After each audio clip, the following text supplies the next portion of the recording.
जय श्री राम दोस्तों, स्वागत है आपका अपने चैनल स्टूडेंट पॉइंट वीडियो में। तो आई होप आप सभी लोग अच्छे होंगे। तो आज हम डिस्कस करने वाले हैं एचपी नॉन मेडिकल वालों का 2024 का जीके वाला पोर्शन जो आपको नॉन मेडिकल वालों को आया था। तो जिसमें हमारा फर्स्ट क्वेश्चन है, डांडरस किस जिले का प्रसिद्ध नृत्य है? तो इसका आंसर होना था ऑप्शन नंबर ए, चंबा का। बढ़ते हैं हम नेक्स्ट क्वेश्चन की तरफ। हिमाचल प्रदेश सरकार मुख्यमंत्री विधवा एवं एकल नारी आवास योजना के तहत विधवा एवं एकल नारियों को घर निर्मित करने के लिए कितने रुपए का वित्तीय सहायता प्रदान की जाती है? तो ये की जाती है हमारे पास 1.5 लाख की। ऑप्शन नंबर ए इसका राइट आंसर होना था। बढ़ते हम अपने नेक्स्ट क्वेश्चन की तरफ। Who is the present the education minister of India? Education minister of Himachal Pradesh. तो इसका क्या होना था? ऑप्शन नंबर बी इसका राइट आंसर होना था। बढ़ते हम नेक्स्ट क्वेश्चन की तरफ। नेक्स्ट क्वेश्चन है हमारे पास, Which scheme has been started by the Himachal Pradesh government for financial year of 2023-24 to promote integrated and the holistic agriculture activities in the state? तो इसका होना था ऑप्शन नंबर सी, him उन्नति योजना होना था। ऑप्शन नंबर सी इसका right answer होना था। नेक्स्ट क्वेश्चन की तरफ बढ़ते हैं हम। Who is the present chief of defence staff of India? तो कौन थे हमारे? ये थे हमारे general Anil Chauhan. Option number C इसका राइट आंसर होना था। नेक्स्ट क्वेश्चन हमारे पास, what is the motto of NSS? NSS का मोटो क्या होता है? Not me but you. Option number D इसका राइट आंसर होना था। नेक्स्ट क्वेश्चन हमारे पास, where is the headquarter of the world trade organisation in WTO? WTO का हेडक्वार्टर कहाँ है? जिनेवा में। ऑप्शन नंबर बी इसका राइट आंसर होना था। नेक्स्ट क्वेश्चन हमारे पास, which of the following port is situated in the eastern coastal part of India? तो कौन सा पोर्ट है हमारे पास? पारदीप। ऑप्शन नंबर बी इसका सही होना था। नेक्स्ट क्वेश्चन हमारे पास, भाई दो ना पाई दो movement was extension of which national movement? भाई दो ना पाई दो आंदोलन किस राष्ट्रीय आंदोलन का विस्तार था? तो ये था हमारे पास सविनय अवज्ञा आंदोलन, civil disobedience movement. Option number D right answer. What is the Vedic name of Ravi river? Ravi river का वैदिक नेम क्या था? पुरुषानी। ऑप्शन नंबर बी इसका राइट आंसर होना था। नेक्स्ट क्वेश्चन हमारे पास, इंडियन नेशनल मोटो सत्यमेव जयते has been taken from which Upanishad? तो सत्यमेव जयते हमारे किस उपनिषद से लिया गया था? तो ये लिया गया हमारे पास मुकंदा उपनिषद। ऑप्शन नंबर 20 का राइट आंसर होना था। नेक्स्ट क्वेश्चन हमारे पास, who is the first viceroy of India? हमारे फर्स्ट वाइसराय कौन थे? Lord Canning. Option number D इसका राइट आंसर होना था। नेक्स्ट क्वेश्चन हमारे पास, who is the current chief minister of Meghalaya? Meghalaya के करंट चीफ मिनिस्टर कौन है? PA Sangma. Option number C इसका राइट आंसर होना था। Next question, common currency of Europe union? Euro. Option number C इसका राइट आंसर होना था। नेक्स्ट क्वेश्चन हमारे पास, what is the name of rover of Chandrayaan 3? Chandrayaan 3 के रोवर का नाम क्या था? प्रज्ञान। ऑप्शन नंबर बी इसका राइट आंसर होना था। Sigri glacier is located? Sigri glacier कहाँ है हमारे पास? लाहौल स्पीति में। तो ऑप्शन नंबर ए इसका राइट आंसर होना था। Who address Baba Kanshiram as the पहाड़ा दी बुलबुल? तो किसने कहा था? कहा था सरोजिनी नायडू ने। ऑप्शन नंबर सी इसका राइट आंसर होना था। नेक्स्ट क्वेश्चन आपका, Lippa Asrang sanctuary is situated in which district of Himachal Pradesh? तो लिपा असरंग का हमारे पास किन्नौर में। ऑप्शन नंबर डी इसका राइट आंसर होना था।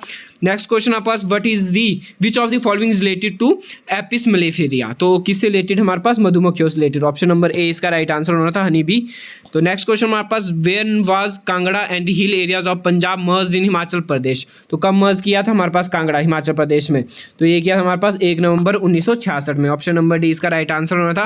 When was women reservation bill नारी शक्ति विधान अधिनियम पास इन द पार्लियामेंट? तो ये कब पास किया गया? ये पास किया हमारे पास 21 सितंबर 2030। ऑप्शन नंबर सी इसका राइट आंसर होना था। नेक्स्ट क्वेश्चन हमारे पास, when was article 370 abrogated? Article 370 कब एब्रोगेटेड किया गया था? तो ये किया गया हमारे पास, क्या क्या ऑप्शन थे हमारे पास? ऑप्शन थे हमारे पास 1 से 2 अगस्त 2019, 5 से 6 अगस्त 2019 और 10 से 11 अगस्त 2019 और था हमारे पास नन ऑफ दिस। तो इसका आंसर होना था हमारे पास 5 से 6 अगस्त 2019। ऑप्शन नंबर 20 का राइट आंसर होना था। नेक्स्ट क्वेश्चन की तरफ बढ़ते हैं हम। 53, who is the ex officio chairman of NITI Aayog? NITI Aayog का एक्स ऑफिशियो चेयरमैन कौन होता है? Prime minister. ऑप्शन नंबर 20 का राइट आंसर होना था। When was 18 summit of G20 country held in new Delhi? G20 जो दिल्ली में हुआ था वो कब हुआ था? वो हुआ था हमारे पास 9 से 10 सितंबर 2023। तो बढ़ते हैं हम नेक्स्ट क्वेश्चन की तरफ। नेक्स्ट क्वेश्चन हमारे पास, When was objective resolution introduced in Indian Constitution Assembly? तो ये कब किया था गया था? ये किया था हमारे पास 13 दिसंबर 1946। ऑप्शन नंबर ए इसका राइट आंसर होना था। तो नेक्स्ट क्वेश्चन की तरफ बढ़ते हैं हम। ऑप्शन नंबर ए मैं टिक कर देता हूँ यहाँ पे, ठीक है। तो नेक्स्ट क्वेश्चन की तरफ बढ़ते हैं हम। नेक्स्ट क्वेश्चन है हमारे पास, who was the founder of Young Italy organization? Young Italy organization का फाउंडर कौन हमारे पास? मजीना। तो ऑप्शन नंबर ए इसका राइट आंसर होना था।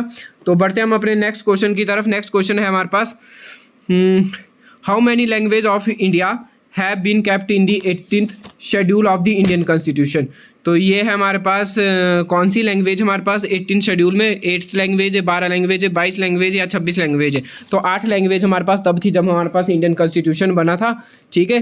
तो उसके बाद 12 हुई थी, 4 ऐड की थी हमारे पास, ठीक है। अमेंडमेंट भी बताई थी आपको। तो कौन कितनी अब टोटल हमारे पास प्रेजेंट में हमारे पास 22 लैंग्वेज। ऑप्शन नंबर सी इसका राइट आंसर होना था। तो बढ़ते हैं हम अपने नेक्स्ट क्वेश्चन की तरफ। Who was the nodal officer of the natural disaster in India. Natural disaster का नोडल ऑफिसर कौन होता है? तो prime minister, president, head of military या the chief relief commissioner in the ministry of home affairs. तो ये तो दोस्तों अगर आप तुक्का भी मारना चाहते तो तब भी लग जाता पता। गृह मंत्रालय और केंद्र राहत आयुक्त ही हमारे पास नोडल ऑफिसर होता है नेचुरल डिजास्टर का। कभी जो हमारे पास नेचुरल डिजास्टर जैसे भी हिमाचल में आई थी, तो उसका नोडल ऑफिसर जब भी हमारे पास यूज़ किया जाएगा तो कौन बनाएगा? सेंटर से बनता है, सेंट्रल रिलीफ कमिश्नर या मिनिस्ट्री ऑफ होम अफेयर्स। तो ऑप्शन नंबर डी इसका राइट आंसर होना था। नेक्स्ट क्वेश्चन हमारे पास, where is the headquarter of international court of justice. तो इंटरनेशनल कोर्ट ऑफ जस्टिस का हेडक्वार्टर कहाँ है हमारे पास? हेग में, ठीक है। तो ऑप्शन नंबर सी इसका राइट आंसर होना था। नेक्स्ट क्वेश्चन हमारे पास, which of the following is not a official language of UNO. तो हिंदी हमारे पास ऑफिशियल लैंग्वेज नहीं, बाकी चाइनीज, अरेबिक, स्पेनिश ये तीनों हमारे पास यूएनओ की ऑफिशियल लैंग्वेज है। तो ऑप्शन नंबर ए इसका आंसर होना था, क्योंकि यहाँ पे नॉट पूछा था। तो बढ़ते हम नेक्स्ट क्वेश्चन की तरफ। 60 बस ये हमारे पास खत्म हो गए जीके के क्वेश्चन। तो नेक्स्ट वीडियोस आप हमारी इन फिजिक्स की आने वाली है। तो अगर आप हमें कमेंट बॉक्स में ज़रूर बताना कि आपके कितने मार्क्स अभी तक बने जीके में, ठीक है। इस बार जीके थोड़ी सी टफ आई थी पिछले के मुकाबले, तो बताना मुझे आपके कितने मार्क्स बने। तो thanks for watching this video.